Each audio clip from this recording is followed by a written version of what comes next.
Good morning everyone.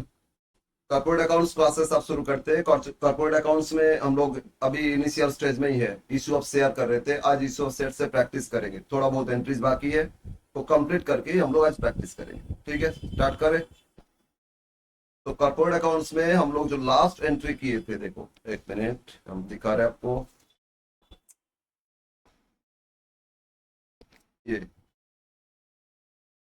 Application allotment और allotment में entry किए थे, और उसमें अलॉटमेंट में एरिया प्रोरेटा में कैलकुलेशन कैसे होगा वो बताए थे। अब हम लोग सीख रहे हैं इसमें अलॉटमेंट के बाद और क्या क्या एंट्रीज हो सकता है। तो आज एंट्री सारा कंप्लीट करेंगे, प्लस एक क्वेश्चंस भी सॉल्व करेंगे। ठीक है, यस। तो नेक्स्ट एंट्री थर्ड थर्ड लिखो, फॉर कॉल।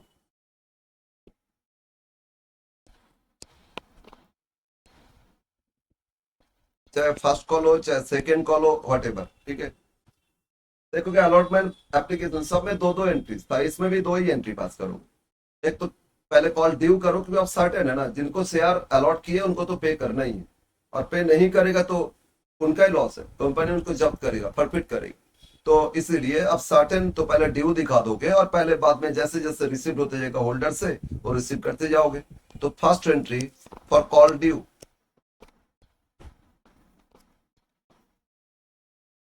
कॉल ड्यू मतलब कॉल मनी मिलेगा ये बोल के रिकॉर्ड कर रहे हैं। तो एंट्री करोगे शेयर कॉल, फर्स्ट तो फर्स्ट कॉल लिखोगे, फाइनल तो फाइनल कॉल लिखोगे, एक ही जैसा एंट्री करना। हम सारा कॉल्स के लिए एंट्री होगा, हम एक साथ बता रहे हैं। ठीक है, तो share call account debit to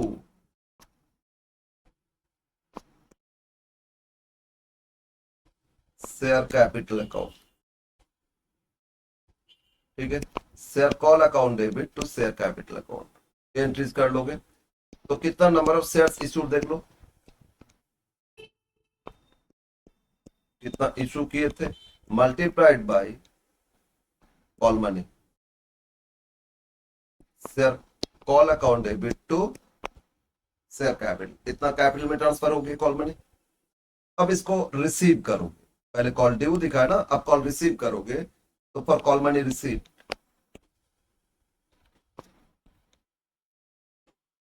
for call money receive.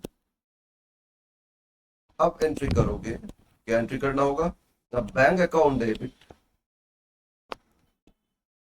Bank account debit जितना मिला। लेकिन कॉल में भी कोई फेल कर सकते, calls in arrear debit,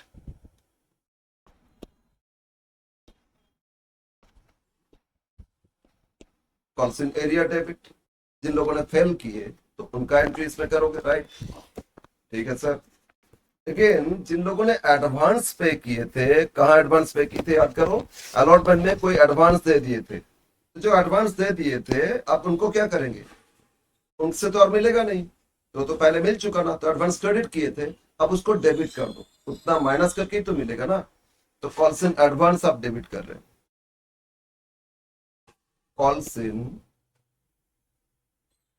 advance account debit to share call,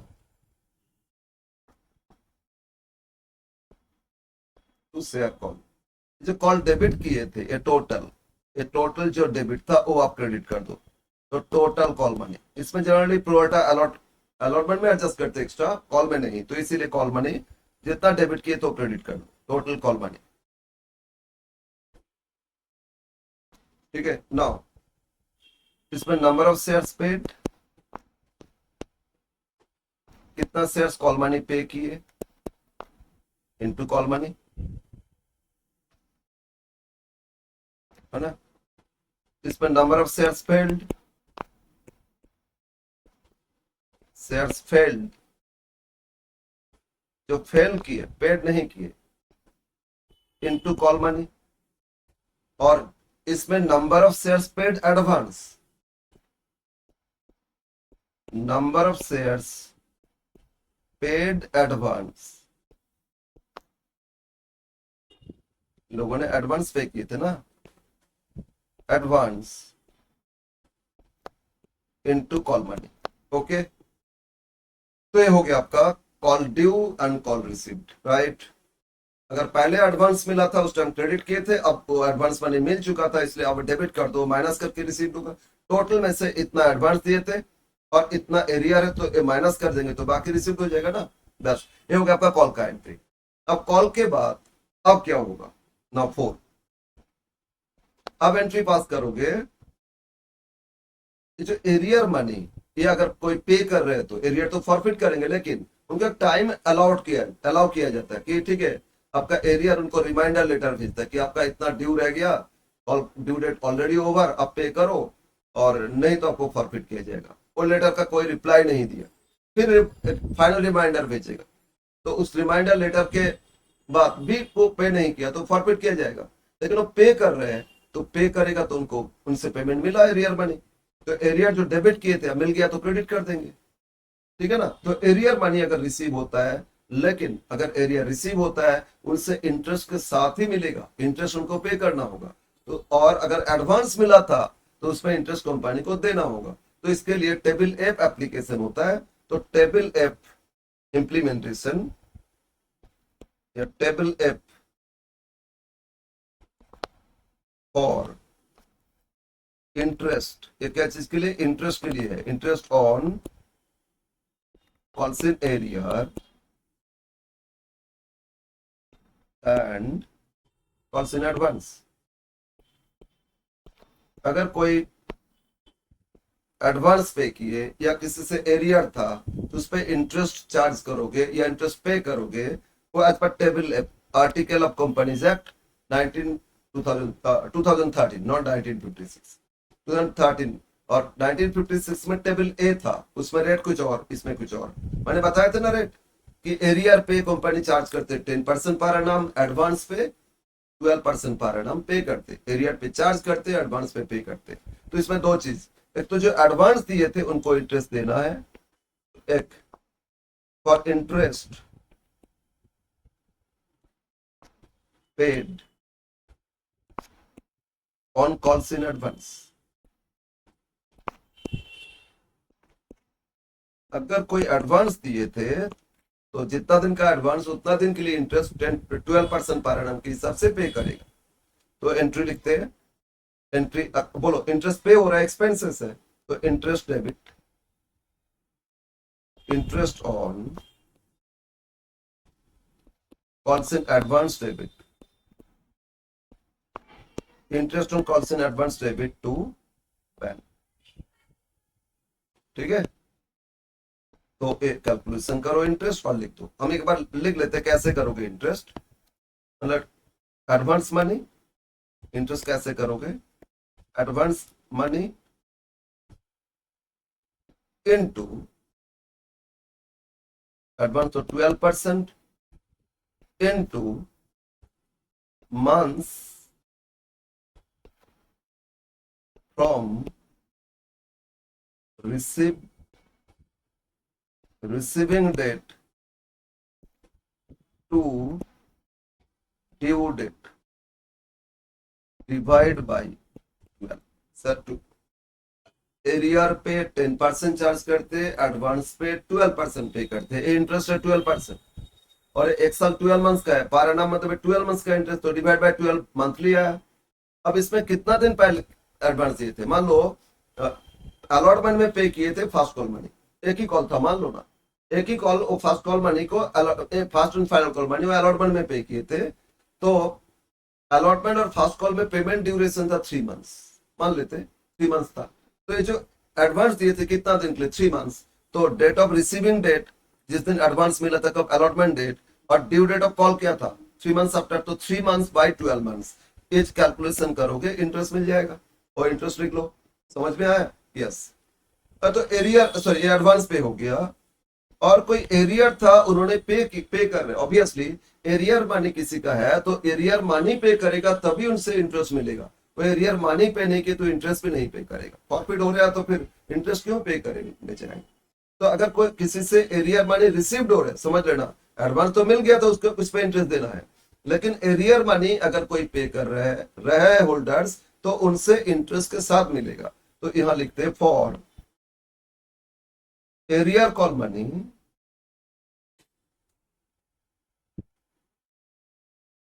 arrear call money received along with interest.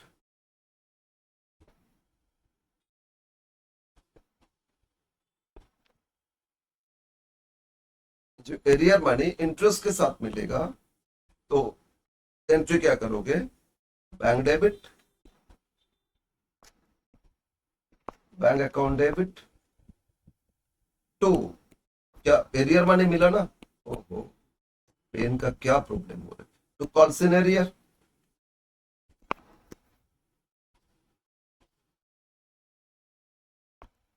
Coulson arrear account, right. इसमें arrear amount, इसमें क्या लिखोगे? इसमें लिखोगे एरियर अमाउंट।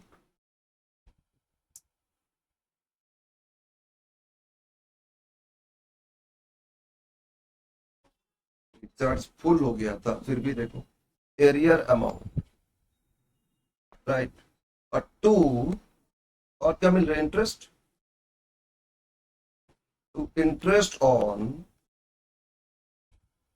कॉल्सन एरियर, ठीक है। To interest on calls in arrear, arrear interest, इसमें arrear interest. Sir arrear interest कैसे करोगे? तो लिख लेते, ये दोनों ऐड करके रिसीव हो रहे हैं, तो इंटरेस्ट इक्वल टू, इसमें इंटरेस्ट कैसे कैलकुलेशन करोगे ना? Arrear money, arrear call money, मतलब 1000 से यार 5 रुपया करके एरियर था, 5000 एरियर है, 5000 इंटू, इसमें रेट क्या अप्लाई करोगे? 10%। एरियर पे कंपनी देगा क्या? कंपनी रिसीव करेगा 10% इंटू वही मंथ्स, कितना दिन का ना, कितना दिन एरिया रहा, मान लो फर्स्ट कॉल मनी पे किए फाइनल कॉल के टाइम, तो फर्स्ट कॉल फाइनल कॉल में डिफरेंस क्या था? मान लो 2 महीना, तो 2 महीना का इंटरेस्ट पे करेगा। तो इसमें इनटू मंथ्स, कितना मंथ लेंगे? फ्रॉम ड्यू डेट, मतलब जिस दिन ड्यू था कॉल मनी का, to payment date, due date से पेमेंट डेट, किस दिन ड्यू था और कब पे किए, इतना दिन का इंटरेस्ट पे करेगा, डिवाइड बाई 12। ओके, तो ये हम लोग कर लिए इंटरेस्ट एरियर का, और एरियर इंटरेस्ट ऐड करके अब कंपनी को मिलेगा ये अमाउंट, ठीक है ना? Yes sir. तो टेबल एफ का ये एप्लीकेशन, टेबल एफ तभी अप्लाई करोगे कंपनी अपना एप्लीकेशन फॉर्म प्रोस्पेक्टस में एरियर एडवांस पे क्या रेट चार्ज करेगा वो साइलेंट रखा, तो तभी हम लोग टेबल एफ अप्लाई करेंगे। बट कंपनी को तो देना ही होगा, कोई एडवांस दिए तो इंटरेस्ट देना होगा, उसमें 12% की सबसे देना है। और किसी का एरियर था बाद में वो एरियर मनी पे किए, तो सिर्फ एरियर मनी पे करने से नहीं चलेगा, उनको अक्रूड इंटरेस्ट, जितना दिन का एरियर रहा उतना दिन का इंटरेस्ट ऐड करके पे करना होगा, राइट। तो उसमें 10% के हिसाब से पे करेगा, राइट। ये हो गया आपका टेबल ऐप का एप्लीकेशन। अब आ जाते हैं नेक्स्ट, टेबल ऐप के बाद और क्या? 5 नाउ, अब एक होल्डर, 2-3 होल्डर्स फेल किए थे, उसमें से एक तो पे कर दिए arrear money along with interest, लेकिन बाकी 2 होल्डर पे नहीं किए। अब जब पे नहीं किए तो उनको क्या किया जाएगा? फॉरफिट। अब तो एंट्री करेंगे फॉरफीचर एंड, तो फॉरफिटेड शेयर को फिर री इशू करते, तो entry forfeiture and re issue of forfeited share.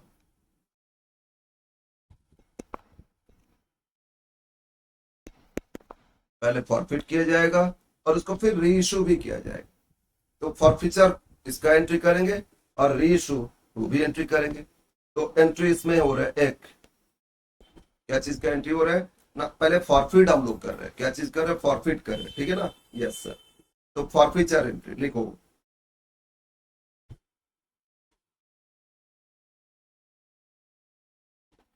और किसको फॉरफिट किया जाएगा? जिनका शेयर एरियर है। ओहो, कहाँ ऐसे इतना बीच बीच में आ गया, ठीक है।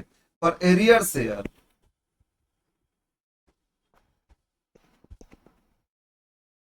फॉरफिटेड,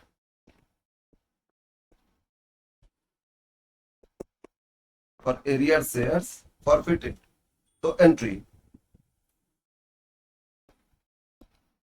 शेयर कैपिटल डेबिट हम डिस्कस करेंगे, पहले लिख लो एंट्री। एक्चुअली कैपिटल क्या लाइबिलिटी है ना, उनसे पैसा ले रहे हैं तो लाइबिलिटी को हटा देंगे और रहेगा नहीं, प्रॉफिट हो गया ना तो जब्त हो गया, माने जितना पे किए जब्त हो गया, उनको ना शेयर देंगे ना तो शेयर होल्डर्स तो रहेगा ही नहीं, तो कैपिटल भी डिक्रीज हो जाएगा, शेयर कैपिटल डेबिट। और बाई चांस उन्होंने प्रीमियम भी फेल किए थे तो प्रीमियम को डेबिट करेंगे, securities premium, premium account debit, capital debit, premium debit. To, अब इसमें देखते हैं कॉल्सिन एरियर कितना, तो calls in arrear account, okay, and to share forfeiture account.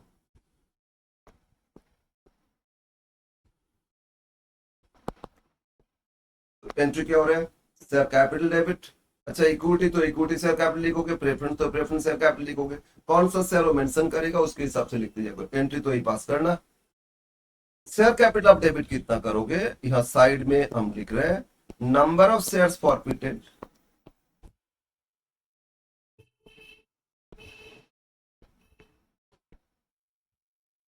कितना एरियर शेयर को फॉरफिट कर रहे हैं, ठीक है, मल्टीप्लाइड बाय क्या वैल्यू से डेबिट करोगे ना, कॉल्ड अप वैल्यू, कौन सा वैल्यू, कॉल्ड अप वैल्यू पर शेयर। सर होता क्या कॉल्ड अप वैल्यू, हम एस्टोरिक मार्क देते, ये बताएंगे नीचे कैलकुलेशन हम बताएंगे, कॉल्ड अप वैल्यू क्या होता है बताएंगे। और प्रीमियम, जितना प्रीमियम एरियर, अगर एरियर है तो प्रीमियम पे कर दिए तो नहीं करना, डेबिट नहीं करना, ओनली एरियर प्रीमियम।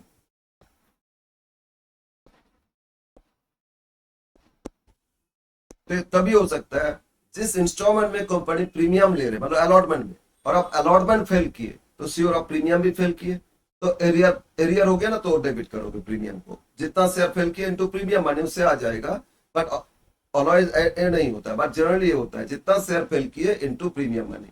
हमसे भी ये लिख रहे हैं प्रीमियम एरियर, एरियर प्रीमियम है तो डेबिट करोगे और मिल गया तो डेबिट नहीं करोगे, yes sir. Now credit total arrear, अब इन जिनको फॉरफिट कर रहे हैं, जितना शेयर फॉरफिट कर रहे हैं, ठीक है, उनका टोटल एरियर कितना देख लोगे, total arrear of forfeited shares, arrear of forfeited share, मतलब दो तीन होल्डर फेल किए थे, हम दो को फॉरफिट कर रहे हैं, एक सिर्फ फर्स्ट कॉल फेल किए थे, फाइनल कॉल नहीं, ठीक है ना, तो फाइनल कॉल फेल किए थे, फर्स्ट कॉल नहीं, और ए दोनों सब फर्स्ट कॉल अलॉटमेंट सब फेल किए थे, तो किसको फॉरफिट कर रहे हैं उस पर डिपेंड करेगा। तो जितना शेयर फॉरफिट कर रहे हैं ना उनका एरियर कितना था, चाहे अलॉटमेंट में हो फर्स्ट कॉल में हो व्हाटएवर, वो एरियर अमाउंट क्रेडिट कर दो, और बैलेंस टोटल डेबिट से माइनस कर दोगे तो बैलेंस अमाउंट ये हो जाएगा आपका forfeiture, and it is nothing but क्या होता है ना, कैपिटल वैल्यू रिसीव, उन्होंने कैपिटल कितना पे किए थे, एप्लीकेशन में कैपिटल कितना था, प्रीमियम कहीं पे है तो नहीं लेना, capital value receive by company, ये जो होल्डर को फॉरफिट करे उनसे कैपिटल कितना मिला था वही फॉरफिचर में जाएगा, राइट, ये था एंट्री फॉर फॉरफिचर। तो एक चीज इसमें देखना है कॉल्ड अप वैल्यू क्या होता है, कॉल्ड अप वैल्यू होता है फेस वैल्यू, एक एक शेयर का फेस वैल्यू देखोगे और उससे माइनस करोगे अनकॉल्ड कॉल मनी, उससे क्या माइनस करोगे अनकॉल्ड कॉल मनी, तो मिलेगा कॉल्ड अप वैल्यू से। एक कंपनी शेयर इशू की है, एप्लीकेशन 3 एग्जांपल ले लो, एप्लीकेशन 3, ठीक है, अलॉटमेंट 5, फर्स्ट कॉल 2 और फाइनल कॉल सेकेंड और फाइनल कॉल 3। अब बोलो तो सबको जो 3 2 5 5 10 3 13 13 रुपये हो गया ना, तो योर फेस वैल्यू 10 है, मान लो फेस वैल्यू 10 13 में इशू किए तो 3 रुपीज प्रीमियम था। अब कंपनी फॉरफिट कर रहे हैं लेकिन फाइनल कॉल से पहले company up to first call किए थे और एक होल्डर अलॉटमेंट फास्ट कॉल दोनों फेल किए, ठीक है, तो उनको फॉरफिट किया जा रहा है लेकिन फाइनल कॉल से पहले, तो फाइनल कॉल से पहले कॉल्ड अप वैल्यू क्या होगा, फेस वैल्यू क्या था बोलो तो 10 था ना, उसमें तो 3 रुपीज फाइनल कॉल अभी तक कॉल हुआ ही नहीं, कंपनी कॉल ही नहीं की, एंट्री नहीं पास हुआ, तो एक्चुअली कैपिटल कितना क्रेडिट कर चुके, कॉल्ड अप वैल्यू लेस कर दो, तो 10 minus 3 that is 7 rupees call कर चुके कैपिटल वैल्यू। ऐसे इसको जोड़ोगे गलत हो जाएगा, 3 5 8 तो 10 हो रहे ना, एक्चुअली 10 में तो 3 रुपीज प्रीमियम है अलॉटमेंट में, तो प्रीमियम माइनस कर दो, प्रीमियम नहीं देखना, कॉल्ड अप वैल्यू तो कैपिटल वैल्यू देखोगे, तो कितना कॉल किए उसका कैपिटल वैल्यू किया। एक दूसरा वे, फाइनल कॉल से अनकॉल्ड कॉल मनी माइनस कर दो, अगर फाइनल कॉल हो चुका तो अनकॉल्ड 0 है, तो फेस वैल्यू माइनस 0 तो फेस वैल्यू हो जाएगा, तो समझ में आया ना, called up value is the capital value called up by company, ठीक है, जो कॉल कर चुके, एरियर बाद में कॉल किए तो फिर उसके बाद एरियर भी हो सकता है, कुछ और पेमेंट भी हो सकता है ना, लेकिन कॉल मतलब कंपनी कॉल की कितना कॉल कर चुके। यस यस सर, तो ये हो गया आपका फॉरफीचर एंट्री, राइट। ये टोटल अमाउंट रिसीवेबल डेबिट कर दिए, इसमें से इतना एरियर मिला नहीं तो बाकी मिल गया, बैलेंसिंग फिगर आ जाएगा। और इनडायरेक्टली बोल सकते हो जितना कैपिटल वैल्यू है मिला हो और जितना कैपिटल वैल्यू नहीं मिला एरियर, दोनों ऐड करके टोटल था। Okay yes. नाउ बी, अभी जो फॉरफिट किए इसको कंपनी क्या करते, री इशू करते, तो एंट्री फॉर री इशू ऑफ फॉरफिटेड शेयर,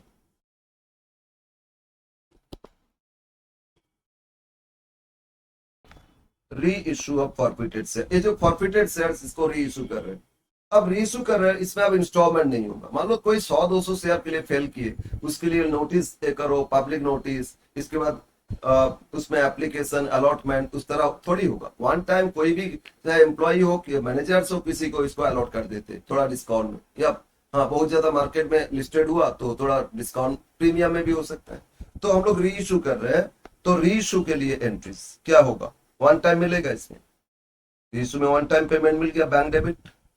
अब इसमें एप्लीकेशन अलॉटमेंट नहीं लिखना भाई, आप पे करो आपको शेयर देंगे, ठीक है, एप्लीकेशन अलॉटमेंट इस तरह नहीं लिखना, account debit, sorry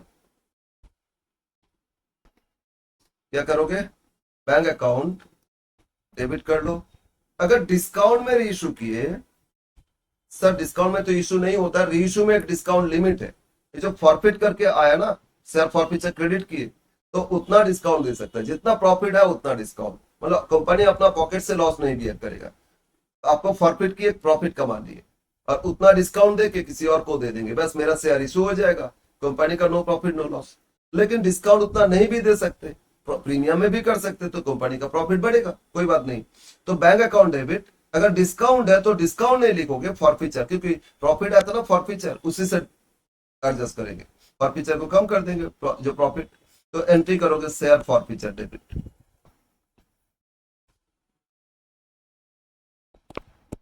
bank account debit share forfeiture account debit to share capital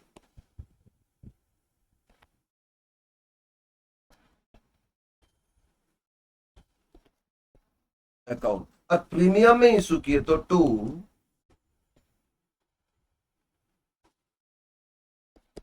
securities premium account. अगर इसको प्रीमियम में इशू किए तो प्रीमियम क्रेडिट करोगे, तो एंट्री क्या हो सकता है, अगर कॉल्ड अप, हाँ इसमें लिख लेते हैं इशू प्राइस, इसमें number of shares issued, number of shares री इशूड, मतलब फॉरफिटेड शेयर्स कितना री इशू किए, मल्टीप्लाइड बाय री इशू प्राइस, ठीक है, क्या प्राइस में री इशू किए वो डेबिट करो, और नंबर ऑफ शेयर्स री इशूड, नंबर ऑफ शेयर्स री इशूड इनटू डिस्काउंट ऑन री इशू,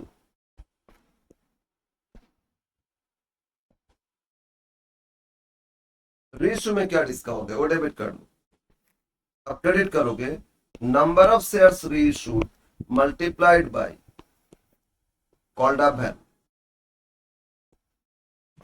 ठीक है, री इशू के टाइम क्या कॉल्ड अप वैल्यू था वो वैल्यू, री इशू फाइनल कॉल के बाद हो रहे तो फेस वैल्यू हो जाएगा, फाइनल कॉल से पहले ही री इशू करे तो फाइनल कॉल माइनस करके जो कॉल्ड अप वैल्यू था वही करो, और अगर उसको प्रीमियम में री इशू हो रहे हैं इनटू प्रीमियम ऑन री issue,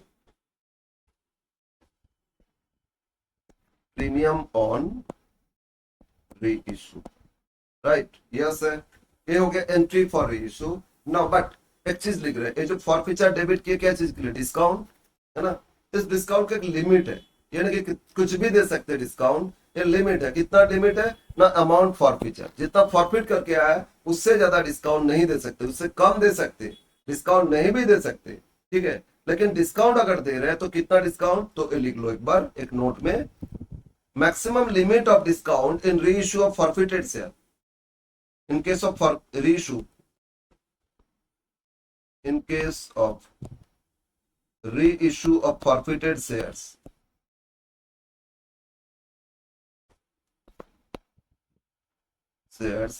at a discount,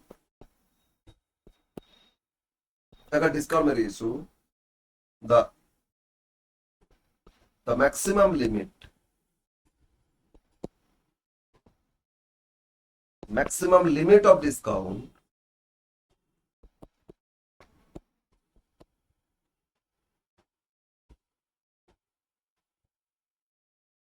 never exceeds amount forfeited। जब फॉरफिट किए ना, फॉरफीचर क्रेडिट किए थे फॉरफीचर में, उसमें जो अमाउंट आया उससे ज्यादा डिस्काउंट कभी इशू में नहीं दे सकते, रीइश्यू में डिस्काउंट नहीं दे सकते। मैक्सिमम वो डिस्काउंट, उससे कम डिस्काउंट दे सकते हैं लेकिन उससे ज्यादा नहीं। प्रीमियम में इशू करे कितना भी, उससे कोई मतलब नहीं है, बट डिस्काउंट की लिमिट है, राइट। Okay sir. अब फाइनली थर्ड एंट्री, अगर रीइश्यू हो गया, जितना शेयर रीइश्यू हो गया तो उनको फॉरफिट किए थे कुछ प्राइस में, डिस्काउंट मान लो उतना नहीं दे कम, तो कुछ प्रॉफिट बच जाएगा ना। तो balance of forfeiture after reissue, reissue हो जाना जरूरी है, रीइश्यू हो गया तभी ट्रांसफर करोगे। तो पार्ट रीइश्यू किए, तो जितना पार्ट रीइश्यू किए उतना में कितना प्रॉफिट है वो, तो balance of forfeiture, sorry for balance of forfeiture after reissue,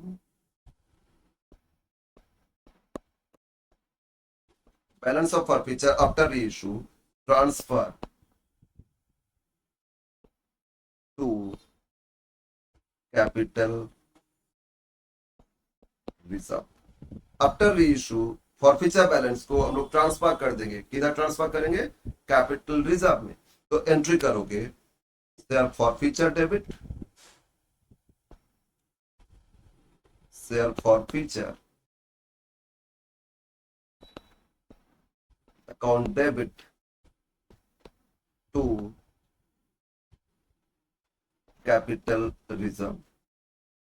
इस प्रॉफिट को कैपिटल रिजर्व में ट्रांसफर करोगे। एक कंपनी का बैलेंस शीट जब करेंगे, रिजर्व एंड सरप्लस सेट में कैपिटल रिजर्व में दिखाएंगे। जो रिजर्व एंड सरप्लस का प्रॉफिट, रिजर्व, प्रॉफिट से कितना रिजर्व रखे, ये सब रिजर्व एंड सरप्लस में दिखाएंगे। तो कैपिटल रिजर्व में ट्रांसफर करना है, रेवेन्यू प्रॉफिट नहीं, मतलब डे टू डे थोड़ी होगा। डेली डेली कंपनी का यही काम है, फॉरफिट करो ट्रांसफर कर दो रिजर्व में, ठीक है ना, ऐसा नहीं है। रेयरेस्ट है, कभी कभी होता है इशू में कोई फेल किया तो, फॉरफिट किए तो ये आएगा। ओके यस सर ना। इसका कैलकुलेशन होता है, कितना कैपिटल रिजर्व में ट्रांसफर करोगे, यहाँ भी एक एस्टोरिक मार्क दे रहे। तो ट्रांसफर टू कैपिटल रिजर्व,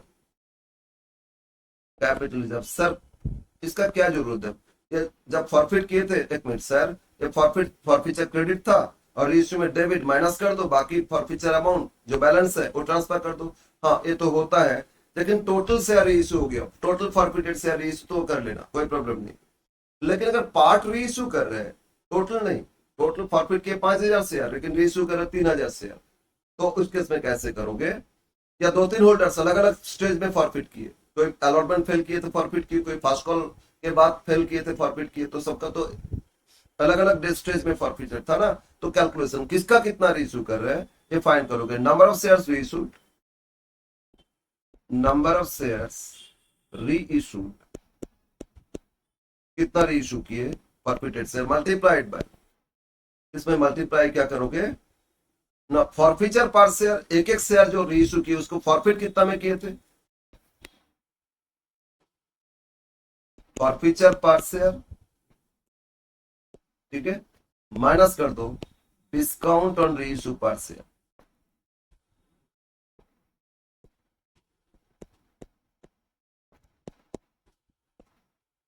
तो अगर डिस्काउंट से ज्यादा फॉरफिट किए थे तो कुछ प्रॉफिट बच गया, है ना। मतलब 4 रुपया फॉरफिट करके मिला था पर शेयर, और डिस्काउंट 1 रुपया दिए तो 3 रुपया तो प्रॉफिट रह गया ना।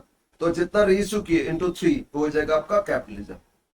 मान लो पार से आप फॉरफिट करके 4 रुपया आता है, 4 रुपया डिस्काउंट दे दिए तो बचा ही नहीं कुछ। ट्रांसफर टू कैपिटलिज्म जीरो, क्योंकि मैक्सिमम लिमिट था डिस्काउंट का। लिमिट क्या, जितना फॉरफीचर उतना ही डिस्काउंट दे दिए तो कैपिटलिज्म में कुछ आएगा नहीं। लेकिन कम में डिस्काउंट दिए तो आएगा। अब मान लो प्रीमियम में आया तो डिस्काउंट तो जीरो है ना, तो फॉरफीचर पार शेयर माइनस जीरो, तो पार शेयर जो फॉरफिट करके आया तो वही नेट प्रॉफिट है, into number of shares reissued capitalism में ट्रांसफर कर दो। समझ में आया? बस ये फॉर्मूला अप्लाई कर देना, आ जाएगा कैपिटलिज्म। ठीक है ना? Yes sir.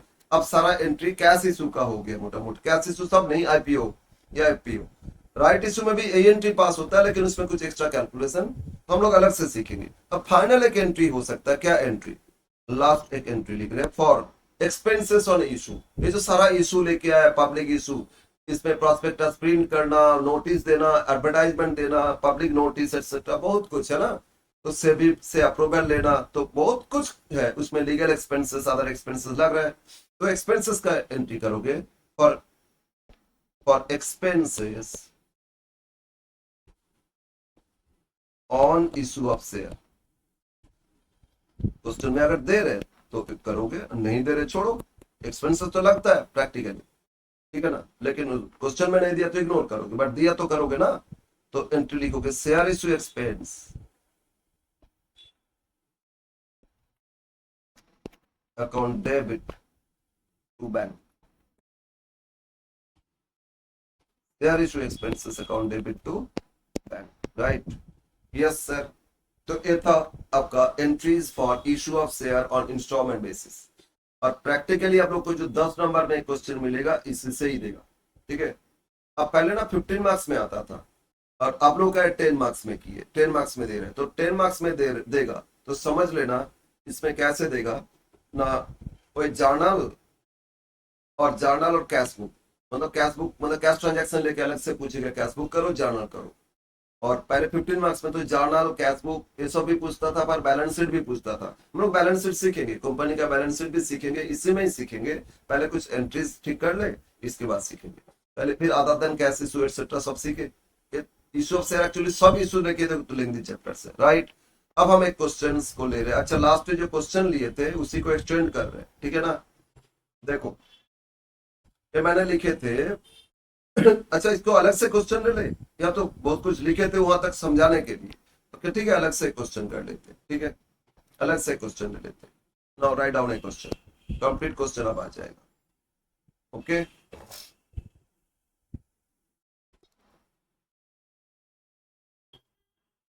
Example, first example.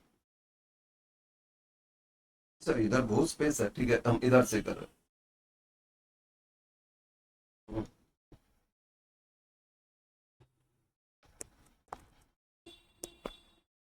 थोड़ा क्वेश्चन लिखने में टाइम लगेगा, लेकिन कोई बात नहीं, कोई बात नहीं, ठीक है। फिर स्टडी मैट से तो करेंगे, अभी स्टडी मैट हम सबको इशू नहीं किए, तो इसीलिए स्टडी मैट से करेंगे। स्टडी मैट से जब करोगे तो आप लोग को और लिखने का जरूरत नहीं। से Z limited issued Z Limited issued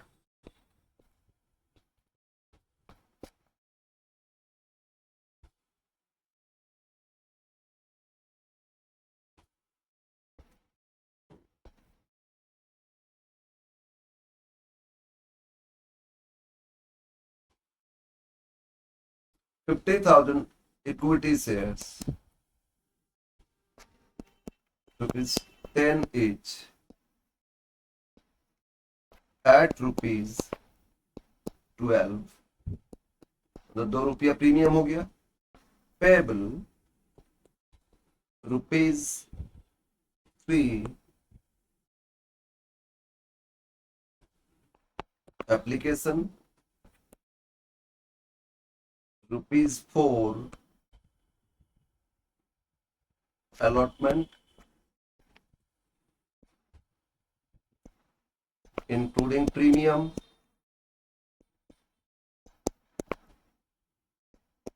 ₹3, first call and balance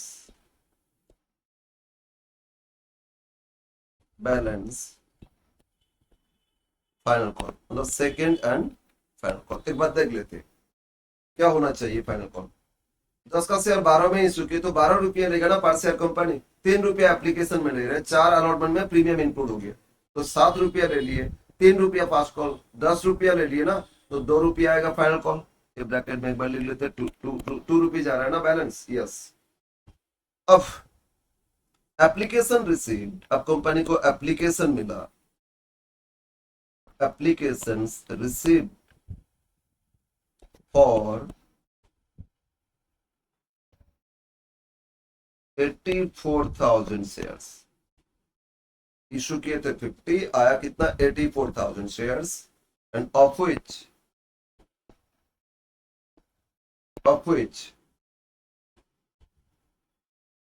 24,000 applications rejected, reject मतलब वो रिफंड हो जाएगा, ठीक है ना, एंड बैलेंस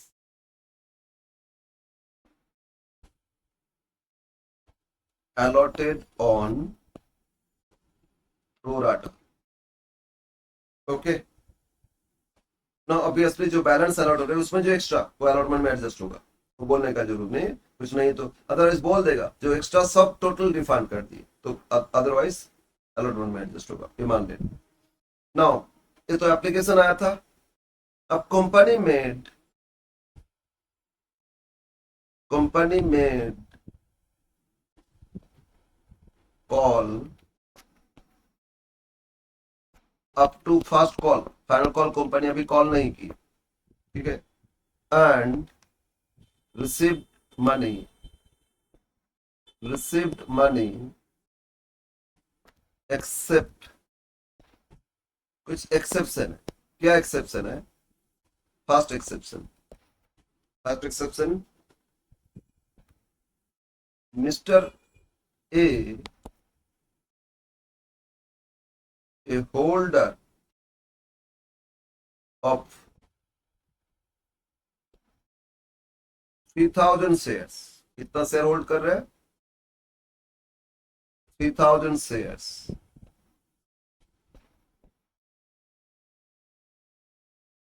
अच्छा 3,000 नहीं, इसको हम थोड़ा चेंज कर रहे हैं, A holder of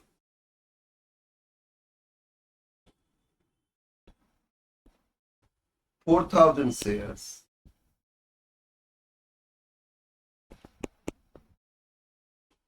failed to pay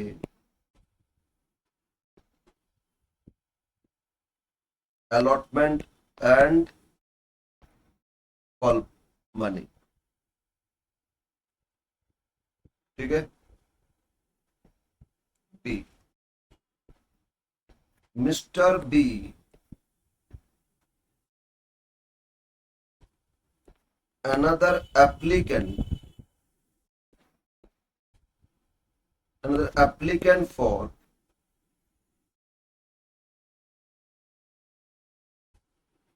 एक minute,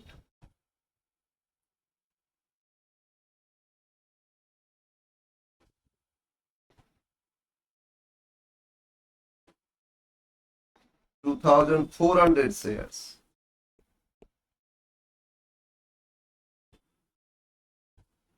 paid up to allotment, allotment तक पे की, मतलब फर्स्ट कॉल फेल की। all the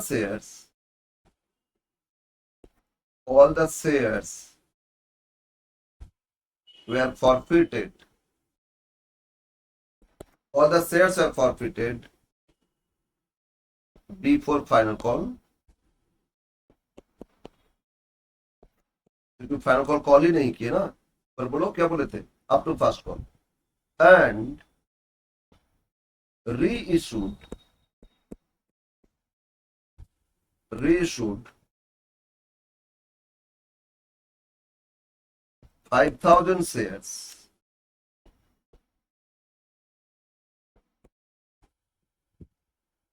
including all of Mr. A actually दो दो शेयर होल्डर्स को फॉरफिट किया था ना, एक और बी को। अब जो 5,000 इशू करे इसमें ए का पूरा 4,000 इशू किया और बैलेंस 1,000 इशू किए किसका बी का। Okay, including all of Mr. A, in reissued 5,000 shares, including all of Mr. A, at rupees 7 as rupees 8 paid up.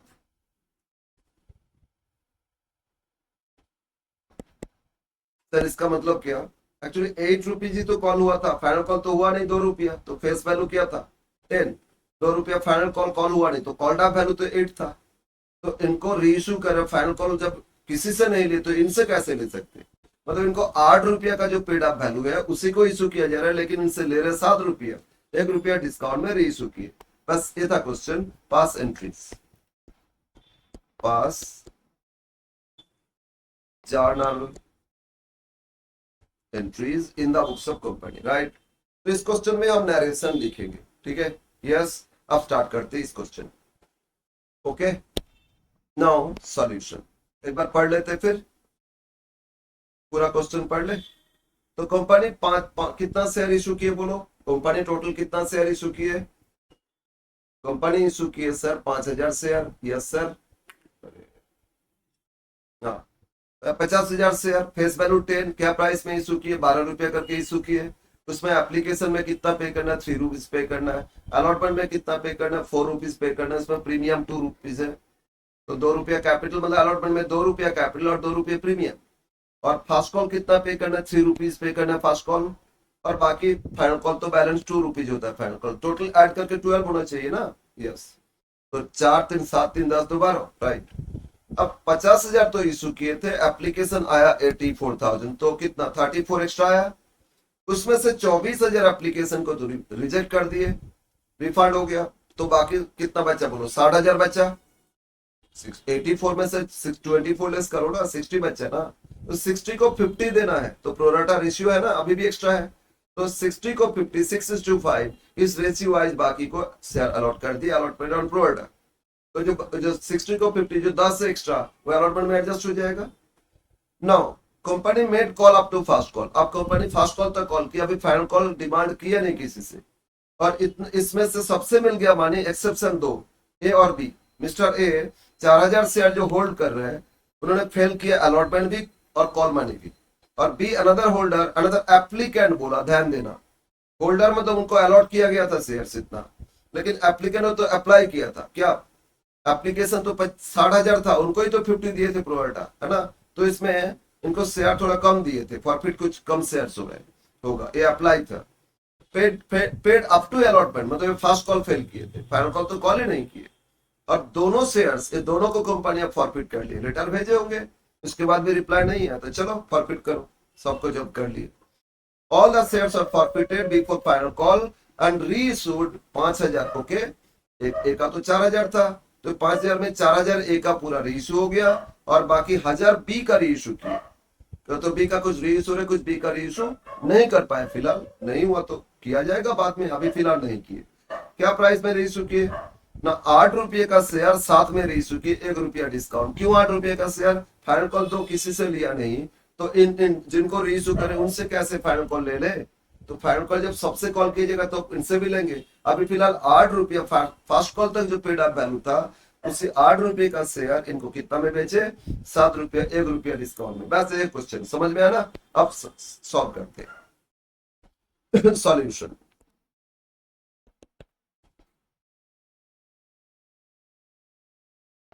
In the books of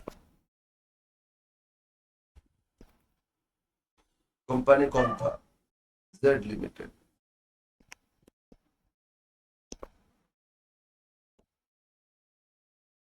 journal entries, books of Z limited journal entries. Okay, entry 1, application allotment first call तक करेंगे, final call छोड़ के। तो application का पहले receive करते ना, तो एंट्री करो bank debit, bank account debit to share application account. क्या करोगे? Bank debit to share application account, right? Yes sir. एक मिनट, हम एक दूसरा पेन देखते हैं, चलता ही है। तो अब बोलो कितना एप्लीकेशन मिला था? एप्लीकेशन आया था 84,000। एप्लीकेशन मानी क्या? 3। तो इसमें एक बार साइड में लिख लेते हैं, कितना हो रहा है? 84,000 मल्टीप्लाइड बाय क्या? राइट। तो 84,000 इंटू 3 करने से होता है 2,52,000। ओके। एक्चुअली जर्नल का फॉर्मेट करोगे, date, particulars, ledger, folio, amount, debit, credit, हम इसमें नहीं कर रहे। ओके। तो बिंग, अब बिंग लगाओ, बिंग नहीं भी लिखोगे चलेगा। Being application money received for 84,000 shares at the rate of ₹3 each। Okay, हो गया एप्लीकेशन रिसीव का एंट्री। अब सेकेंड एंट्री, अब इससे रिसीव किए कुछ एक्स्ट्रा आया, एक्स्ट्रा तो क्या करेंगे? कुछ रिफंड कर देंगे, कुछ अलॉटमेंट में एडजस्ट करेंगे प्रोडेट बेसिस। तो एक साथ जो क्रेडिट था डेबिट कर लो, एंट्री करो share application debit, application account debit. Total कितना बोलो? 2,52,000। Yes sir. तो इसमें से एक पार्ट रिफंड किए, तो टू बैंक, साइड में एक बार लिख रहा हूं, 24,000 एप्लीकेंट्स को रिफंड कर दिए। तो ₹3 करके 24,000 इंटू 3 करो, 24 इंटू 3, ये होता है 72,000। तो कंपनी ये तो वापस दे दिए, 72 वापस दे दिए। पहले एक्स्ट्रा देखोगे, 50 इशू किए थे, 84 आया, 84 में से 24 गया तो अभी 60 है। 60 है तो इशू किए थे 50, तो 10 और एक्स्ट्रा, वो अलॉटमेंट में प्रोरेटा बेसिस हुआ। तो to share allotment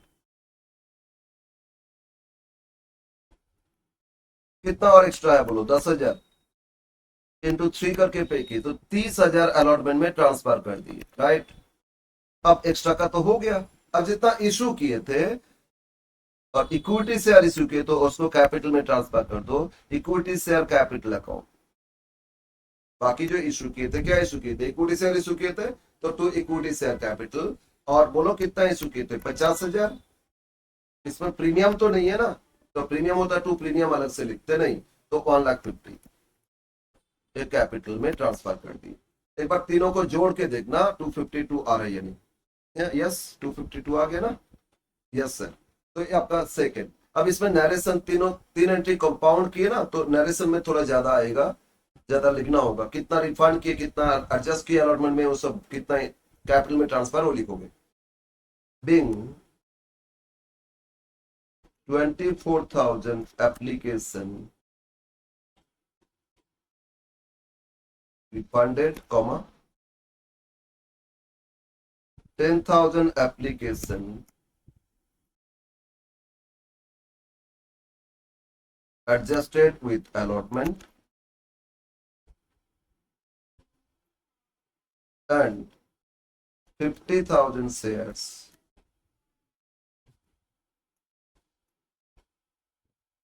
transferred to capital at the rate of ₹3 each, comma. अब ये सारा डिसीजन ले रहे हैं, किसको रिफंड करना, किसको किस रेशियो से अलॉट करना, ये सब डिसीजन होता है ना। तो जहां ट्रांसफर एंट्री, उसमें एज पर किसका decision? Board, board of directors का मीटिंग होता है, उसमें डिसीजन होता है as per board's resolution, board's resolution number and dated. कौन सा डेट में मीटिंग था, उसमें रेजोल्यूशन पास हुआ, तो कौन सा रेजोल्यूशन नंबर क्या? ओके। अब हो गया हम लोग का एप्लीकेशन कंप्लीट, समझ में आया ना? और ये दो दो एंट्री करोगे, एप्लीकेशन का भी, अलॉटमेंट का भी, कॉल का भी, ऐसे करते जाओगे ना। अब एक चीज और ध्यान देना, एप्लीकेशन हो चाहे अलॉटमेंट हो चाहे कॉल हो, वो आपका क्रेडिट जितना उतना ही डेबिट होगा, कैंसिल होके, वो उसमें बैलेंस नहीं रहना चाहिए, राइट? Yes sir. अब आ जाते हैं अलॉटमेंट। हम एक बार कलर चेंज कर लेते हैं। थर्ड, थर्ड अलॉटमेंट का अब बोलो, जिनको शेयर अलॉट किए उनको तो अलॉटमेंट मनी देना ही सर्टेन हो गया ना, तो पहले ड्यू ट्रांसफर कर दो। जिस दिन अलॉट करते उसी दिन ड्यू हो जाता है, तो एंट्री करो शेयर अलॉटमेंट डेबिट,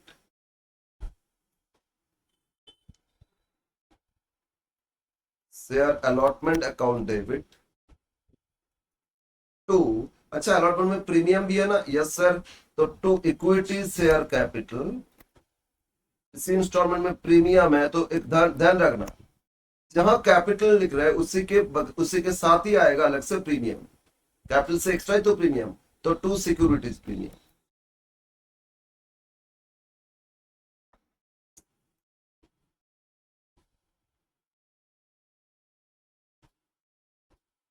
क्या लिखोगे, टू सिक्योरिटीज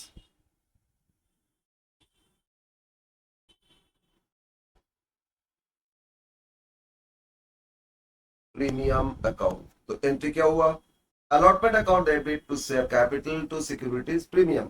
अब बोलो अलॉटमेंट मनी क्या था, अलॉटमेंट मनी इसमें था, यहां देखो ध्यान दो, 4 रुपया, और उसमें प्रीमियम कितना था, 2, 10 रुपये का शेयर 12 है ना, 2 रुपये प्रीमियम, तो 4 में 2 प्रीमियम था, तो 50,000 इशू किए थे, इंटू 4, एक कैपिटल में लिख लो 2 लाख, इसमें से 50,000 इंटू कैपिटल वैल्यू कितना 2, तो 1 लाख आपका कैपिटल अलॉटमेंट का, और 50,000 से 2 रुपया प्रीमियम इसमें ले रहे हैं, तो 1 लाख इसमें प्रीमियम मनी था, मतलब टोटल अलॉटमेंट 2 लाख का जो हो रहा है, सबसे शेयर पे करेगा 2 लाख ही तो आएगा ना, तो उसमें कैपिटल कितना मिलेगा 1 लाख का, और प्रीमियम कितना मिलेगा 1 लाख का, तो पहले ड्यू दिखा दिए, प्रीमियम इनकम दिखा दिए, कैपिटल में भी ट्रांसफर कर दिए, हो गया ड्यू, तो नरेशन लिख लो, Bing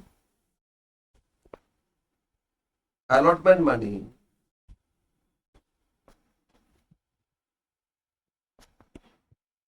due on 50,000 shares, ₹4 each, including premium ₹2 to transfer, transfer कहाँ की, कैपिटल में और प्रीमियम में, और जहां ट्रांसफर हो रहा है लिखो as per board's resolution number और डेटेड, राइट, ये हो गया अलॉटमेंट ड्यू। अब अलॉटमेंट रिसीव करेंगे, अलॉटमेंट रिसीव करेंगे, तो रिसीव होगा तो क्या लिखेंगे, बैंक डेबिट, देखो एप्लीकेशन में पहले receive, bank to allot application था, और एप्लीकेशन में कभी एरियर हो ही नहीं सकता है, कोई अप्लाई नहीं की तो आप कैसे मानोगे कौन पे करने वाले थे, एरियर है नहीं, हो ही नहीं सकता है, तो अलॉटमेंट से कॉल मनी ये सब में एरियर हो सकता है, क्योंकि पहले ड्यू तो दिखा दिया कि सर्टेन मिलेगा, लेकिन कोई फेल किया भूल गया हो सकता है, और इसमें एडवांस भी आ सकता है। अब क्वेश्चन में देखते हैं कि इसमें क्या दिया है, call made call and receive money except mister A 4,000 share fail to pay allotment and call money, अच्छा अलॉटमेंट फेल किए थे, ए कितना के लिए 4,000 के लिए फेल किए थे, ओके ठीक है, एडवांस तो नहीं है। अब रिसीव एंट्री करेंगे, तो रिसीव तो बैंक डेबिट, और फेल किए ना तो calls in arrear debit, bank account debit, फिर फेल किए तो calls in arrear debit to share allotment account, call money मिलता है तो शेयर कॉल लिखोगे, एप्लीकेशन मिला था बैंक टू एप्लीकेशन लिखे थे, लेकिन यहाँ एरियर है तो बैंक डेबिट जो मिला, कॉल्सन एरियर जो नहीं मिला, मिला के टोटल कितना अलॉटमेंट क्रेडिट हो जाएगा। अब ध्यान दो अलॉटमेंट क्रेडिट कितना करेंगे, बहुत इंपॉर्टेंट है, यहाँ देख बोलो टोटल अलॉटमेंट कितना है 2 लाख, टोटल अलॉटमेंट 2 लाख, तो क्रेडिट भी करेंगे 2 लाख ना, यहाँ बोलो डेबिट कितना किए थे 2 लाख, बट एक चीज और ध्यान दो, एप्लीकेशन में जो एक्स्ट्रा था 30,000 तो ऑलरेडी क्रेडिट कर चुके, मिल चुका था, कंपनी को एक्स्ट्रा मिला था प्रोल्टा, प्रोल्टा बेसिस 50,000 शेयर दिए 60,000 एप्लीकेंट को, तो उन लोग का जो 10,000 का एक्स्ट्रा मनी था तो कंपनी तो अलॉटमेंट में, तो अलॉटमेंट का तो 30,000 मिल चुका, तो 2 लाख में से ऑलरेडी 30,000 मिल चुका है, तो और कितना मिलना बाकी है 1,70,000, तो नेट अलॉटमेंट रिसीवेबल कितना 1,70,000, राइट, समझ में आ रहा है ना, यस। अब इसमें एरियर फाइंड करेंगे, और इसमें एरियर कैलकुलेशन करेंगे, प्रोराटा है, बताया था ना प्रोराटा, तो नेट अलॉटमेंट पार शेयर देखना उसके हिसाब से, और फिर बैलेंस रिसीव हो जाएगा। तो यहीं पे एक नोट करते, नरेशन का स्पेस छोड़ के नोट कर लेते। नोट एक्चुअली कभी नहीं, पूरा एंट्रीज के बाद करोगे, हम यहाँ एक बार कर लेते, साइड में इधर कर note. Note 1, allotment area and receive, कितना एरिया और कितना रिसीव ये कैलकुलेशन इसमें कर लेंगे। मैंने बोले थे प्रोराटा के लिए 2-3 कंसेप्ट से बताए थे ना, तो नेट अलॉटमेंट पार शेयर फाइंड कर लो, फाइंड कर लो, फिर आ जाएगा इजीली। नेट अलॉटमेंट मनी पर शेयर, एक एक शेयर पे नेट अलॉटमेंट कितना मिलना चाहिए, क्या बोलते, total allotment minus application money adjusted, बोलो ये तो था ना, टोटल अलॉटमेंट माइनस एडजस्टेड, तो ये 170 तो मिल ही गया आपको नेट, है ना, तो डायरेक्ट लिख दो 170, फॉर्मूला कुछ नहीं लिखना, 170 डिवाइड बाय कंपनी कितना शेयर इशू किए थे प्रोडक्ट, 50 शेयर ही तो बेचे थे, 50,000, तो 1,70,000 जो नेट क्रेडिट किए थे, ठीक है, उसको डिवाइड कर दो 50,000 से, 1,70,000 डिवाइड बाय 50,000, तो आप 3.40, एक्चुअली तो 4 था ना अलॉटमेंट, लेकिन सबका कुछ एक्स्ट्रा एप्लीकेशन में पेमेंट था। मान लो इसमें मैंने 600 के लिए अप्लाई किए, हमको 500 दिया, तो 100 शेयर के लिए 3 रुपया करके एक्स्ट्रा हम पे किए थे, वो मेरा अलॉटमेंट में तो पेमेंट हो गया ना, वो माइनस करके तो नेट हमको और पे करना पड़ेगा, वो पार शेयर देख लिया नेट कितना पे करना पड़ेगा। तो कंपनी का नेट अलॉटमेंट कितना मिलना बाकी है, क्रेडिट किया ना अलॉटमेंट 170, सभी शेयर पे करेगा तो 170, तो पार शेयर कितना पे करेगा, डिवाइड बाय 50, बोलो क्लियर है ना। देयरफॉर अलॉटमेंट एरिया,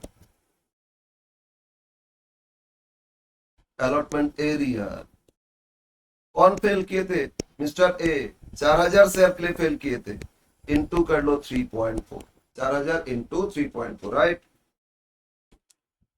4,000 से इंटू करो तो 13,600, तो एरियर कितना हो गया 13,600, और अलॉटमेंट रिसीव भी देखे 50,000 से 4,000 ही तो फिल किए थे, तो 46,000 तो पे कर दिए ना, इंटू वो लोग पे करेगा 3.4 करके, वो लोग भी तो एक्स्ट्रा एप्लीकेशन पे किए थे, तो कितना 46,000 इंटू करोगे, ये हो रहा है आपका 1,56,400, तो रिसीव और एरियर दोनों मिल गया, है ना, ये डेबिट, रिसीव में लिखो 156,400, रिसीव में जो बैंक डेबिट कितना है 156,400, और एरियर कितना 13,600, एरियर कितना आया था 13,600, इसको ऑल्टरनेटिवली करेंगे तो यही आंसर आएगा एरियर, ये जो 13,600 एरियर यही आएगा। इस पर रिसीव्ड एरियर सब कुछ कैलकुलेशन कर सकते हो, नेट अलॉटमेंट फाइंड कर लो प्रोडक्ट में, right, okay sir, allotment complete. अब नरेशन एक बार लिख लेते हैं, फर्स्ट क्वेश्चन में हम नरेशन लिख रहे हैं, बाद में जो भी करेंगे नरेशन नहीं लिखेंगे, नरेशन में टाइम वेस्ट होगा और कुछ नहीं, एग्जाम में तो कभी कभी बोल ही देता है इग्नोर नरेशन, विदाउट नरेशन, तो नरेशन लिखना नहीं होगा, लेकिन नहीं बोला तो लिखोगे, लिखना होगा। Paying allotment money received from कितना 50,000 shares at the rate rupees 3.4 ही तो आया था ना, 3.4 पर शेयर नेट, एक्चुअली तो 4 था, एक्सेप्ट सबसे थोड़ी मिला, कुछ एरिया था ना, एक्सेप्ट 4,000 से। रिसीव का एंट्री जहां कर रहे हो उसमें रेजोल्यूशन लिखना नहीं है, लेकिन कभी भी ट्रांसफर करोगे चाहे कैपिटल में या डिसीजन रिफंड एक्सेट्रा, तो इस केस में फॉरफिट हो रहा है, डिसीजन लेना होगा ना, तो उसमें रेजोल्यूशन नंबर डेटेड लिखना, राइट, ओके सर, तो ये अलॉटमेंट आप कंप्लीट हो गए। नाउ फिफ्थ, अब कॉल का एंट्री करेंगे, ठीक है, नेक्स्ट एंट्री अब करेंगे हम लोग कॉल, कॉल का ड्यू करो, फर्स्ट कॉल, फाइनल कॉल तो किया नहीं sir, first call account debit to equity share capital account, first call आप ड्यू दिखाओगे, first call account debit to equity share capital, यही तो लिखोगे, यस सर, कितना शेयर इशू किए थे? 50,000। हाँ, तो 50,000 multiplied by first call money 3 था ना? यस, 1,50,000। ओके बोलो। 15 to 3 दोनों में, डेबिट में भी क्रेडिट में भी, और एक ही जगह लिख ली, इसलिए क्या हो गया? First call due. ठीक है, एक बार क्वेश्चन देखो फिर। फर्स्ट कॉल मनी क्या दिया था? ये बोल रहे हैं ना, फर्स्ट कॉल मनी कितना? 3 rupees. Yes sir.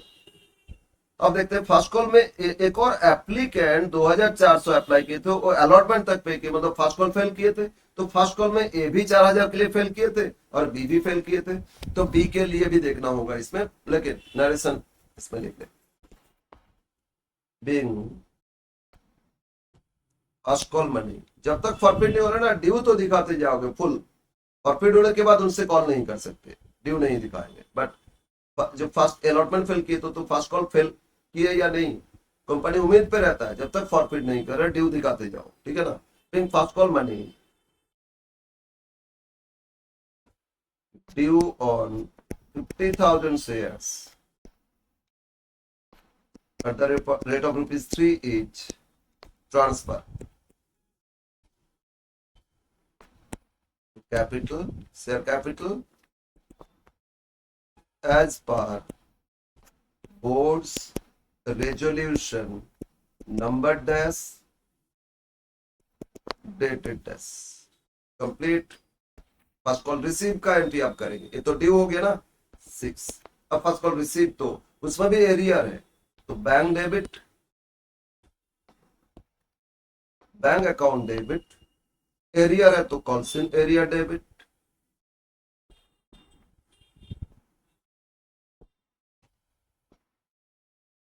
To share first call account.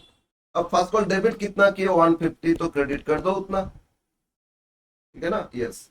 अब देखते हैं एरियर कितना, पहले बैलेंस रिसीव हो जाएगा। अच्छा, एरियर में एक तो मिस्टर ए जो 4,000 के लिए फेल किए थे, और वो भी 3 रुपया करके फेल किए, मतलब 12,000 फेल किए, प्लस एक और होल्डर फेल किए थे, एक और एप्लीकेंट दिया था ना, तो उसमें आते। ये एप्लीकेंट था कितना? 2,400, तो कितना कंपनी इनको कितना शेयर दिए देखोगे, होल्डर देखोगे कितना शेयर अलॉट किए, जितना शेयर अलॉट किए उतना के लिए ना पे करेंगे।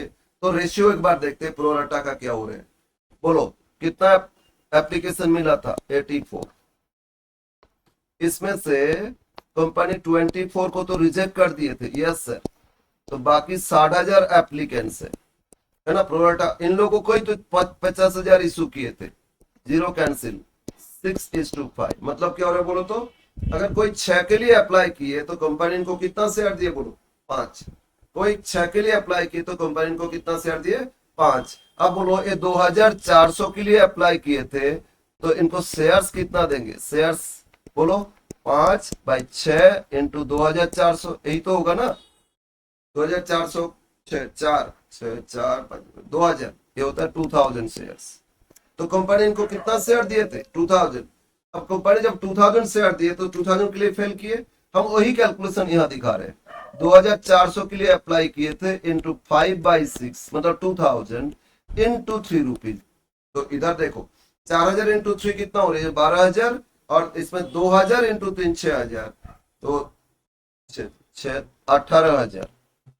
तो टोटल एरियर कितना हो गया बोलो? 18,000 हो गया ना? समझ में आया? 2,400 इंटू 5/6 कितना शेयर अलॉट हो रहा है? 2,000, और 3 रुपीज करके कॉल मनी था फर्स्ट कॉल, तो 6,000, इसमें 12,000, तो टोटल 18,000 एरियर हो गया। 150 से 18 लेस कर दो, तो हो जाएगा 1,32,000। ये ऑल्टरनेटिवली अगर 50,000 में से 6,000 एरियर है, तो 44,000 से मिला एट द रेट ऑफ 3, ठीक है ना? यस सर, ये रिसीव का एंट्री हो गया। तो नरेशन लिखो, being first call money received from 50,000 shares. Sir 50 से नहीं, कुछ एरिया है वो लिखेंगे ना, at the rate ₹3 each, except इसमें 4, इसमें 2, 6000 शेयर, 6000 एक्सेप्शन, 6000 छोड़ के बाकी से मिला, राइट। हो गया आपका फर्स्ट कॉल। फाइनल कॉल तो कॉल किया ही नहीं, यस सर। अब फॉरफिट हो रहे ना, तब हम लोग फॉरफीचर एंट्री करेंगे। Next entry for forfeiture 7, final call से पहले फॉरफिट हो रहे हैं। यहां देखो क्वेश्चन में क्या दिया था, all the shares are forfeited before final call, right, yes. और इसमें से 5000 इशू किए, तो पहले फॉरफिट तो करें। फॉरफीचर एंट्री क्या लिखे थे, शेयर कैपिटल डेबिट, इक्विटी तो इक्विटी मेंशन करो, equity share capital account debit, ठीक है, यस सर। सर अलॉटमेंट में प्रीमियम और एक अलॉटमेंट फेल किए थे, तो प्रीमियम भी फेल किए थे, तो securities premium debit, securities premium account debit to calls in arrear, तो सभी को फॉरफिट कर रहे हैं ना, टू कॉल्स इन एरिया। और बाकी जो कैपिटल पेमेंट हो share forfeiture, to share forfeiture account, तो एंट्री फॉरफीचर का लिख लो। अब बोलो कितना शेयर, सब मतलब 2000, 4000, 6000 शेयर फॉरफिट हो रहे, यस सर। तो यहाँ बैंक कैपिटल डेबिट करो 6000 into called up value, final call तो हुआ नहीं ना, तो फेस वैल्यू 10 था, फाइनल कॉल मैंने 2 छोड़ दो, तो 8 रुपया कॉल किए थे, तो कॉल्ड अप वैल्यू डेबिट होता है। एक ध्यान रखना, ऑलवेज फॉरफीचर के time called up value debit करोगे। इसको अल्टरनेटिवली हम समझा रहे हैं, तो आपको तो मतलब आपका वेरिफिकेशन हो जाएगा। ऐसे अमाउंट लिख लो 48,000, कैसे हम लोग देखेंगे, पार शेयर कैपिटल क्रेडिट कितना किए उतना डेबिट करेंगे। तो शुरू से अगर एंट्री देखोगे, पार शेयर हम लोग क्रेडिट कितना किए, तो एक बार ध्यान दो क्रेडिट कितना किए।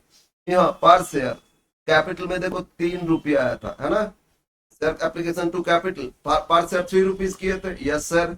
अलॉटमेंट में भी देखो 2 रुपीज आया था, है ना, कैपिटल, तो 3 2 5 रुपया किए थे, यस सर। अब फर्स्ट कॉल में आते, फर्स्ट कॉल में भी कैपिटल, अच्छा इसमें 3 रुपया है ना, डेबिट क्रेडिट भी तो 3 रुपया, हम क्रेडिट लिखे नहीं, तो 3 रुपया, बोलो कितना हो रहा है आपका, बोलो बोलो, 3 2 5, 5 3 8, 8 रुपया क्रेडिट हुआ था ना capital, yes sir. First call तक 8 क्रेडिट किए थे पार शेयर, कैपिटल क्रेडिट था, है ना, सब क्रेडिट जोड़ लिए, तो 8 रुपया हुआ था। अब अभी तो फॉरफिट करो फाइनल कॉल से पहले, तो डेबिट कितना करोगे, 8, देखो इधर 8 आ गया ना, यस सर। तो ये ध्यान में रखना, हम लोग पार शेयर कैपिटल जो क्रेडिट किए थे एक एक शेयर पे, कैपिटल जितना क्रेडिट किए थे, फॉरफीचर में उतना डेबिट कर देंगे, क्योंकि कैपिटल में तो उतना ही क्रेडिट हुआ था 3 इंस्टॉलमेंट मिला के, तो उतना का डेबिट कर लिए कैपिटल, और उनको देंगे नहीं तो कैपिटल कम हो जाएगा।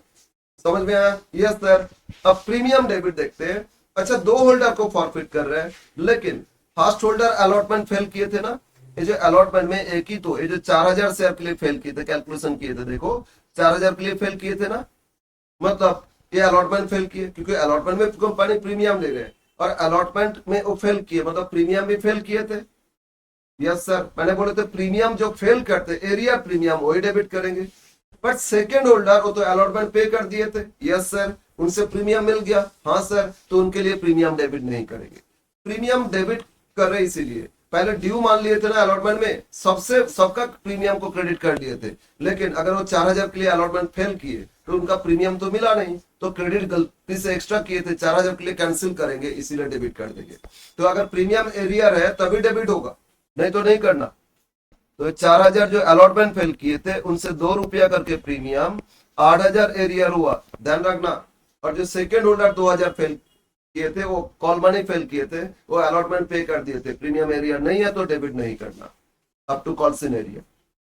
दोनों शेयर का कितना एरिया रहा है बोलो, एक तो अलॉटमेंट फेल किए थे 13600 फर्स्ट होल्डर, 13600 अलॉटमेंट फेल किए थे, और फर्स्ट सेकेंड दोनों मिला के 18000 फर्स्ट कॉल फेल किए थे, दोनों को तो फॉरफिट करना, तो इन दोनों होल्डर्स का कितना फॉरफीचर है, एरिया है देख लो, 13600 प्लस 18000, तो टोटल कितना हो गया 31,600। अब माइनस कर दो, किससे माइनस करोगे, 48,856 माइनस कितना, सॉरी माइनस 31,600, तो ये हो गया आपका 24,400, ठीक है। तो फॉरफीचर आया कितना, 24,400।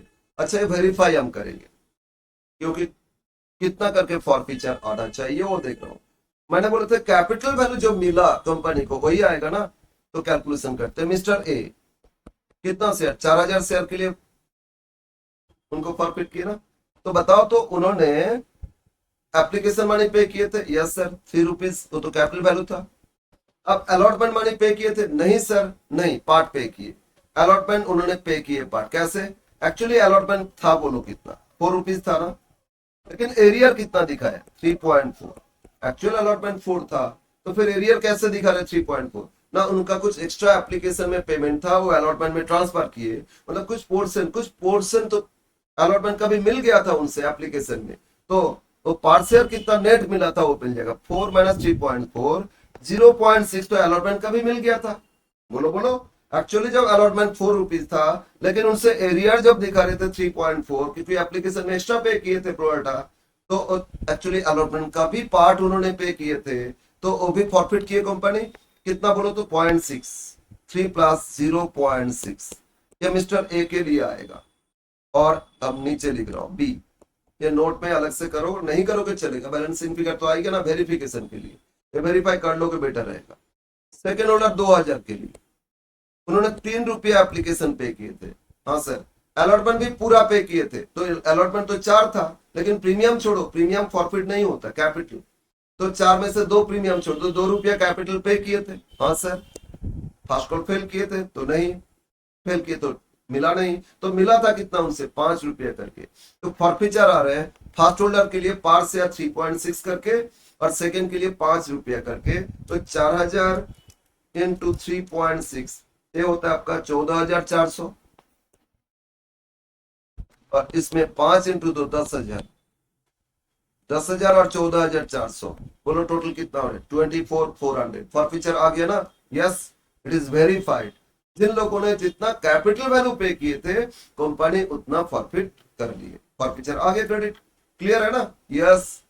ये समझा, ये समझना चाहिए, ये अगर ये सब समझ में आ गया, कैलकुलेशन लॉजिकली ये सब समझ में आ गया, एक एक पॉइंट, तो आपको इश्यू ऑफ शेयर में कोई तकलीफ नहीं होगा। Okay, yes sir. अब आ जाते 8, नेक्स्ट, अब री इशू कर रहे हैं फॉरफिटेड शेयर को, बोलो अभी तक तो ₹8 कॉल हुआ था, फाइनल कॉल तो कॉल किया नहीं, उससे पहले री इशू हो रहे, तो सबको ₹8 का शेयर इशू किया जाएगा, पार्टली पेड अप शेयर, लेकिन कितना में इशू किए, और यहाँ क्वेश्चन में फिर आ जाओ, ये बोल रहा था सिर्फ 5,000 इशू किए, फॉरफिट कितना किए, 4 और 2 6,000, मतलब फर्स्ट होल्डर का जो ऑल ऑफ मिस्टर ए का 4,000 पूरा इशू हो गया, और बी का जो 2,000 फॉरफिट किए थे उसमें से 1,000 इशू किए, क्या प्राइस में, ₹7 करके, तो एक्चुअली कितना इशू है, 5,000, एंट्री कर लेते, 5,000 इशू का, तो इशू तो बैंक डेबिट।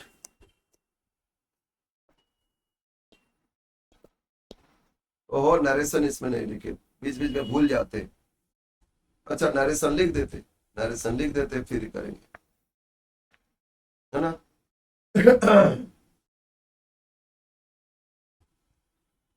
तो नरेशन क्या हो रहा है, टिंग 6,000 arrear shares forfeited due to non-payment of calls and transfer to forfeiture account.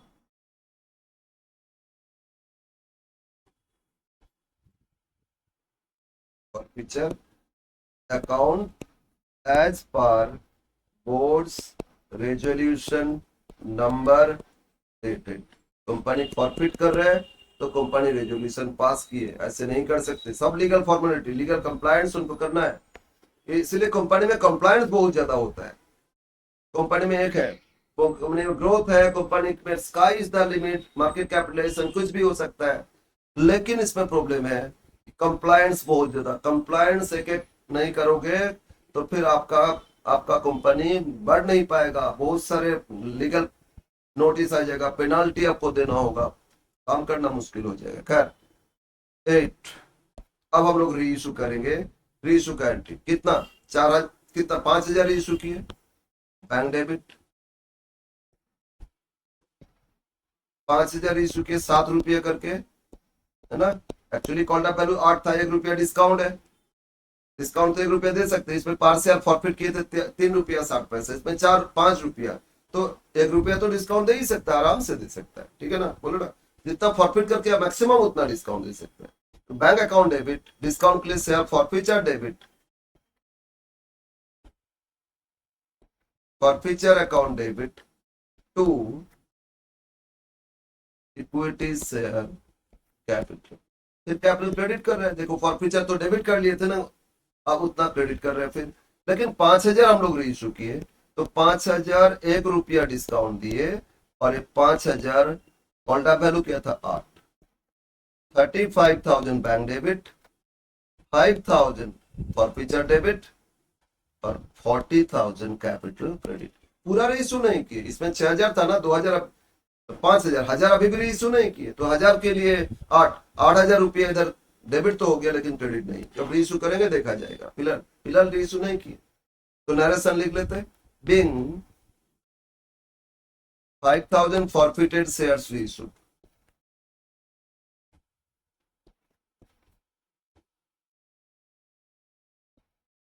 reissued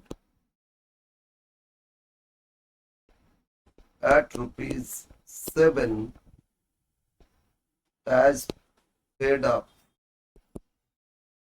₹8 transfer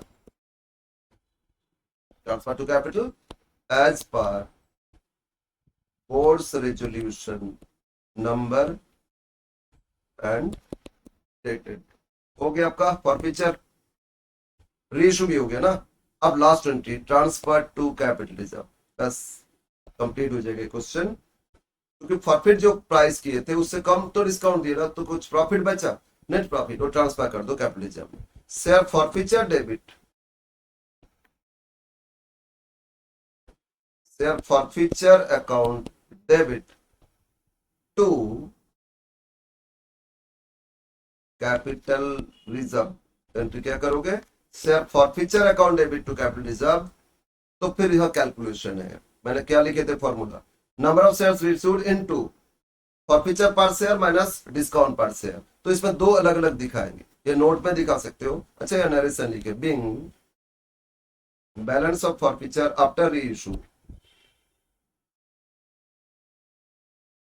forfeiture after reissue transfer to capital reserve. Okay, अब नोट कैलकुलेशन कर लेते हैं। कैपिटल रिजर्व कितना, इक्वल टू, पहले मिस्टर ए का पूरा share issue किए थे, तो उनका 4,000 शेयर इशू किए थे, इनटू, अच्छा बोलो ए को फॉरफिट किए थे तो पर शेयर कितना आया था 3.6, देखो पर शेयर आ गया था ना फॉरफिचर, वो कैलकुलेशन कितना अब आसान हो रहे 3.6। लेकिन रीइश्यू में डिस्काउंट दिए थे 1, तो 3 रुपया 60 पैसा पर शेयर प्रॉफिट करके कंपनी को मिला, रीइश्यू में डिस्काउंट 2 दे दिए, 1 रुपया, तो 2 रुपया 60 पैसा करके नेट अब कमाया। और बी, इनका 1,000 शेयर रीइश्यू किए, 2,000 तो फॉरफिट किए थे, रीइश्यू कितना किए 1,000, पूरा नहीं किए, उनसे 5 रुपया फॉरफिट करके आया था, 1 रुपया डिस्काउंट दिए सबको, है ना, तो 4 रुपये इससे आया नेट। तो ये ट्रांसफर कर, दोनों को जोड़ लेना कैपिटल रिजर्व। तो बोलो 2.6 कितना रहे, 2.6 मल्टीप्लाइड बाई 4,000, ये होता है आपका 10,400, और इसमें 5 माइनस 4 इंटू 1,000 4,000, तो total 14,400 capital reserve. Capital reserve में कितना ट्रांसफर करोगे, ₹14,400, राइट, यस सर। तो ट्रांसफर कर दो 14,400। और बी का जो 1,000 अभी रीइश्यू नहीं किया ना, फॉरफिचर में बैलेंस रहेगा, 1,000 इंटू 5 फॉरफिट करके आया था ना, 5,000 श्योर फॉरफिचर में बैलेंस। एक बार देख लो फॉरफिचर यहाँ टोटल बोलो तो कितना आया था 24,400, लेकिन इसमें डेबिट हुआ 5,000, इसमें कितना 14,400, तो कितना पूरा फॉरफिचर आया था कितना बोलो 24,400, इसमें से डेबिट कितना किए बोलो, डिस्काउंट में डेबिट किए थे 5,000, फिर यहाँ डेबिट किए 14,400, एक मिनट, 14,400, तो बैलेंस कितना है 5,000, अभी भी फॉरफीचर में बैलेंस रह गया क्रेडिट, क्योंकि 1,000 रीइशू नहीं किए थे ना, उसका बैलेंस है। तो कभी भी रीइशू किया जाएगा तब उसमें देखा जाएगा कैपिटलिज्म में ट्रांसफर कितना, लेकिन फिलहाल रीइशू नहीं है, उसके लिए फॉरफीचर रहने दो। आया समझ में? बस ये था क्वेश्चन ये जो हम मैंने दिए थे, ये क्वेश्चन आप सॉल्व हो गया, राइट। तो आगे आप करते रहेंगे। एक क्वेश्चन होमवर्क मैंने दिए ग्रुप में, तो उसको आप लोग ट्राई कर लेना, राइट। Yes sir. तो आज का ये क्लास इतना ही।